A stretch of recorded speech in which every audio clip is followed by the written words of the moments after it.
कालो नार्णं जाने नैव जाने न बंदो श्री तुलसी के चरण जिन कीन्हूं जग का कलि समुद्र बूढ़त लखे प्रगट्यों सात जहां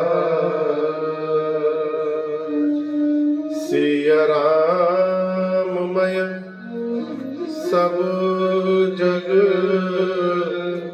जानी करहूं प्रणाम जोरि जुग पानी।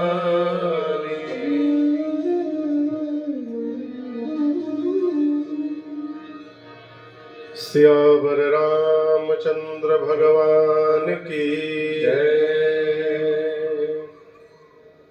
जोर से थोड़ा। दोपहर में भोजन हुआ है। श्री बाल कृष्ण भगवान की जय। उमापति महादेव की जय। पवन सुत हनुमान की जय। पूज्यपाद गोस्वामी श्री तुलसीदास जी महाराज की जय। श्री रामचरितमानस भगवान की जय। नमः पार्वती पतये हर हर महादेव।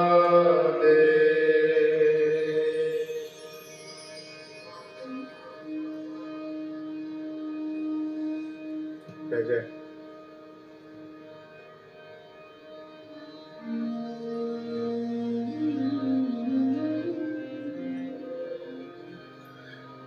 अनंत कोटि ब्रह्मांड नायक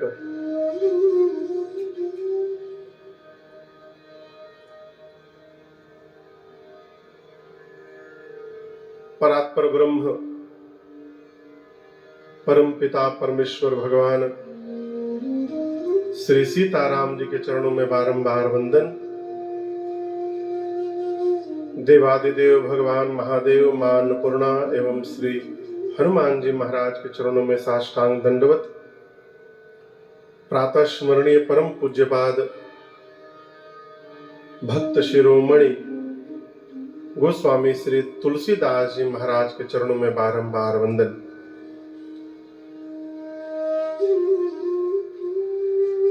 भगवान श्री द्वारिकाधीश की परम पुनीत नगरी द्वारिकापुरी, जिसके परम पुनीत धरा पर बैठकर हम और आप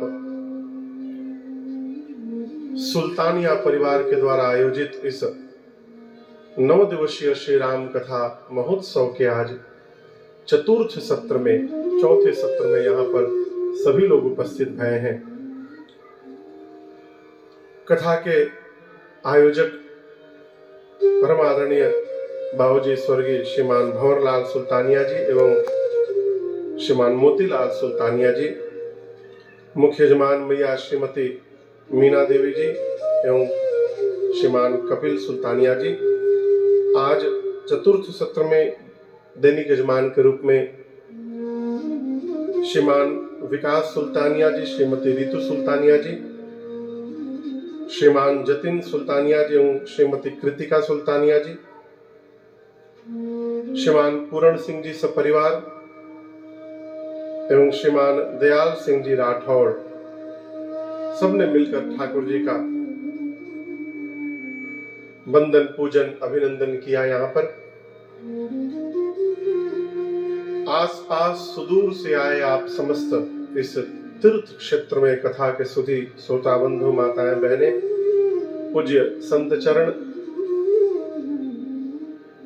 बिहार नवादा से आए आदरणीय अशोक भैया जी, हमारे छत्तीसगढ़ से विष्णु भैया जी कई लोग को लेकर के आए हैं। कुछ परिवार जबलपुर से भी आज मिले आए हुए हैं। हमारे आदरणीय निखिल बाबू दिल्ली से आए हुए हैं। आदरणीय हरिंद्र मिश्रा जी सब परिवार जामनगर से आए हैं। बहुत सारे लोग आए, कुछ आके गए। विज्ञान के माध्यम से पूरे विश्व में जहां जहां भी लोग इस कथा को देख सुन रहे हैं, आप सभी लोगों को मेरा सादर जय सिया राम। जय सिया राम। और जोर से जय सिया राम। जय सिया राम। कल कथा कहां पर विराम ली थी, कुछ स्मरण में है? कहां पर? ताड़का।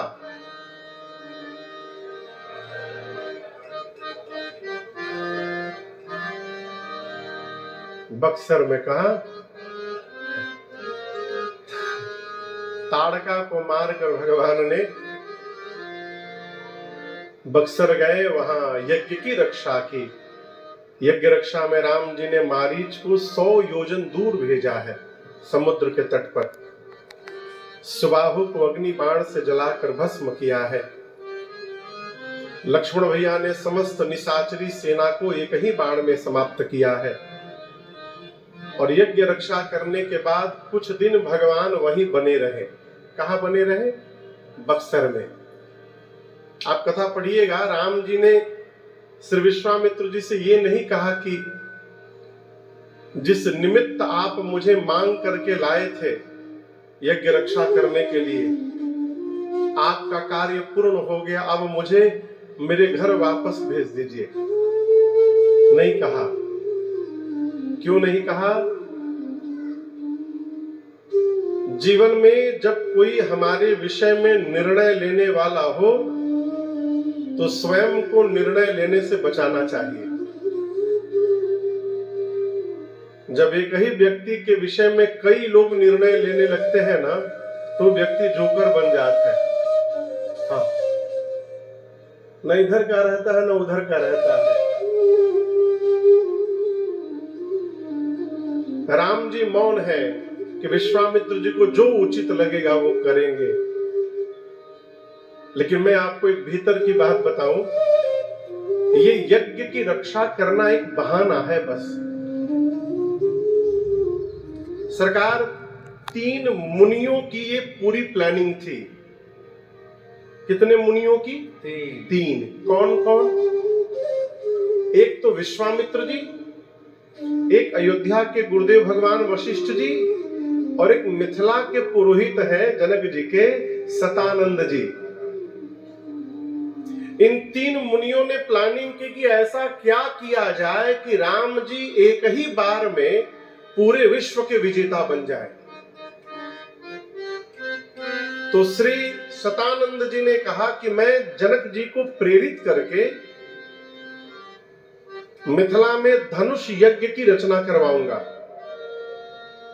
ठीक। विश्वामित्र जी बोले कि राम जी को अयोध्या से निकालकर मिथिला पहुंचाने की जिम्मेदारी मेरी। मैं राम जी को अयोध्या से निकाल करके मिथिला तक ले आऊंगा। और गुरुदेव भगवान वशिष्ठ जी बोले यदि महाराज राम जी को देने में आनाकानी करेंगे तो राम जी को अयोध्या से बाहर निकलवाने की जिम्मेदारी मेरी है, मैं किसी भी प्रकार उनको निकलवा दूंगा। मुनियों की प्लानिंग है कि राम जी मिथिला जाएंगे, किसी से कहा नहीं जाएगा कि ये भाग लेने आए हैं, दर्शक बन के बैठेंगे। और जब सभी राजा अपना अपना बल लगा के थक जाएंगे, तब अंत में राम जी को कहा जाएगा, और जिस कार्य को धरती का कोई राजा नहीं कर पाएगा उस कार्य को राम जी करके और एक ही बार में सभी राजाओं को परास्त करके विश्व विजेता बन जाएंगे। ये मुनियों की रचना है। इसलिए विश्वामित्र जी ने राम जी को वापस नहीं भेजा, बक्सर में राम जी रुके रहे। और दर्शन करिए, जो ऋषि मुनि है उनको पता है कि राम जी भगवान है, तो मुनियों ने अपना सौभाग्य बढ़ाने के लिए है राम जी को कथा सुनाने लगे। गोस्वामी जी चौपाई लिखते हैं, भगति है बहु कथा पुराना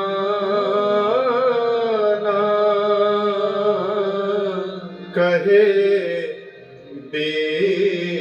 विप्र यद्यपि प्रभु जान। यद्यपि राम जी भगवान, आवाज गूंज रही है थोड़ी, सीटी जैसा लग रहा है। राम जी सब जानते हैं, लेकिन जितने आश्रम में मुनि लोग हैं ना, सारे ऋषि मुनि राम जी को कथा सुना रहे हैं। क्या सुना रहे हैं? यद्यपि राम जी सब जानते हैं। यहाँ पे यह एक बात और निवेदन करूं, यद्यपि हम बहुत बड़े जानकार हैं, परंतु जब कोई श्रेष्ठ कोई बात कह रहा हो तो उस बात को ऐसे ही सुनना चाहिए जैसे जीवन में पहली बार सुन रहे हैं। राम जी को क्या बताना है, वो भगवान तो सब जानते हैं, लेकिन मुनि लोग राम जी को कथा सुना रहे हैं, राम जी सुन रहे हैं। अब मुनि लोग क्यों सुना रहे हैं? जैसे हम यहाँ कथा गाने आए हैं द्वारिका में, ये तो मेरा सौभाग्य है, साथ में 18 लोग हैं, 19 लोग हैं, तो कुछ सीताराम भी तो चाहिए ना, बिना सीताराम के कैसे चलेगा? जहां अर्थ की आवश्यकता है वहां अर्थ ही लगेगा, प्रवचन से काम चलने वाला नहीं है। अब मान लीजिए हम राजकोट एयरपोर्ट पे जाकर टिकट काउंटर पर जो भैया बैठे हैं, कहे कि हम चलिए हम आपको 1 घंटा कथा सुना दे रहे हैं, एक टिकट हमको निकाल के दे दीजिए, देंगे क्या? बोलेंगे आप 10 दिन सुनाओ महाराज, लेकिन हमको तो सीताराम चाहिए। तो जो अर्थ का कार्य है वो अर्थ लगेगा। तो हम कथा गा रहे हैं तो सुल्तानिया परिवार हमको दक्षिणा देगा, ठीक ना हो? मुनि लोग सोचे कि हम राम जी को कथा सुनाएंगे तो राम जी भी तो दक्षिणा देंगे, राम जी कथा सुनेंगे तो दक्षिणा देंगे ही। तो राम जी से अर्थ दक्षिणा में नहीं लेना है, राम जी से राम जी की भक्ति ही दक्षिणा में मांग लेनी है। इसलिए सारे ऋषि मुनि लोग राम जी को कथा सुनाने लगे। यहाँ लिखा है, भगति हेति बहु कथा पुराना, भक्ति के लिए कहे विप्र यद्यपि प्रभु जाना। यही क्रम चल रहा है। कुछ समय बीता, कुछ दिन बीता। एक दिन श्री विश्वामित्र जी ने राम जी से कहा, राम जी एक यज्ञ की रक्षा आपने बक्सर में की है, एक दूसरा यज्ञ मिथिला में प्रारंभ होने जा रहा है। मेरा अपना अनुभव कह रहा है राम जी, आप जब तक नहीं आए थे तब तक मेरा यज्ञ पूर्ण नहीं हुआ, आप आए तो मेरा यज्ञ पूरा हो गया। मेरा मन कह रहा है आप यदि मिथिला चलेंगे ना राम जी, तो आपके जाने से ही जनक जी का भी यज्ञ पूर्ण हो जाएगा, इसमें कोई संशय नहीं है। आप चलेंगे राम जी? राम जी ने कहा, जो आज्ञा गुरुदेव। और यहीं से आज की कथा प्रारंभ होती है। आइए चौपाई का पहले गायन करते हैं, सुन के आप लोग भी गाइए। मानस की चौपाई जितना गाइएगा उतना मंगल होगा जीवन में। तो याद तो नहीं होगा, तो जितना हम गा रहे हैं इसलिए हम तोड़ तोड़ के गा रहे हैं, आधा आधा करके। पहले मैं गाता हूं, सुनकर आप भी साथ में गाइएगा इन लोग के साथ में।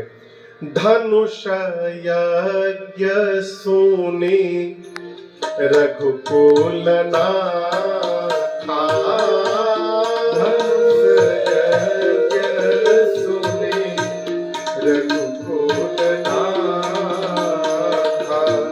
हरसी चले मुनि वर के साथा, हरसी चले मुनिवर के साथा, आश्रम एक दिख मगमाही, आश्रम एक दिख मगमाही, खग मृग जीव जंतु दहनाहि, खग मृग जीव जंतु